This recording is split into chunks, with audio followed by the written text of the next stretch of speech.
కాలభైరవాష్టకం. కాలభైరవాష్టమి రోజు అందరూ తప్పకుండా వినాలి. సో పూర్తి వీడియో చూసేయండి, మీరు కూడా నేర్చుకోండి. దేవరాజ సేవ్యమాణ పావనాంగ్రి పంకజం వ్యాలయజ్ఞసూత్రమిందుశేఖరం కృపాకరం భానుకోటి భాస్వరం భవాబ్దితారకం పరం నీలకంఠమీప్సితార్ధదాయకం త్రిలోచనం కాలకాలమంబుజాక్షమక్షశూలమక్షరం కాశికాపురాదినాద కాలభైరవం భజే. శూలటంకపాశదండపాణిమాదికారణం శ్యామకాయమాదిదేవమక్షరం నిరామయం భీమవిక్రయం ప్రభుం విచిత్రతాండవప్రియం కాశికాపురాదినాద కాలభైరవం భజే.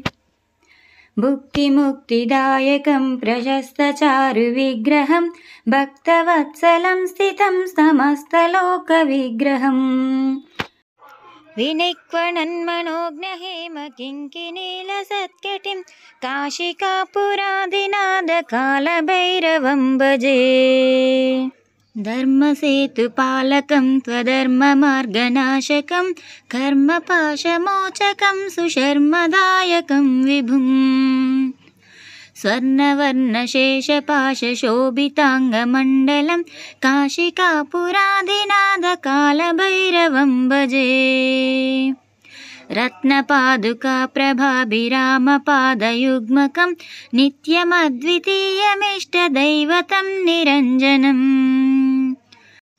మృత్యుదర్పనాశనం करालद्रंशमोक्षणं काशिकापुरादिनाद कालभैरवं भजे.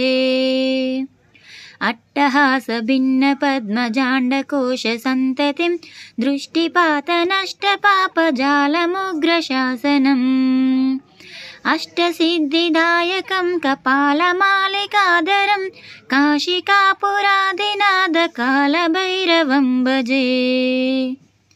भूतसङ्गनायकं विशालकीर्तिदायकं काशीवासलोकपुण्यपापशोधकं विभुं नीतिमार्गकोविदं पुरातनं जगत्प्रतिं काशिकापुरादिनाद कालभैरवं भजे.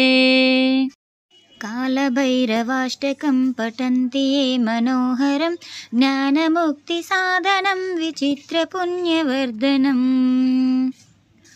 शोकमोहदैन्यलोभकोपतापनाशनं प्रयान्ति कालभैरवाङ्घ्रिसन्निधिं नराध्रुवं प्रयान्ति कालभैरवाङ्घ्रिसन्निधिं नराध्रुवम्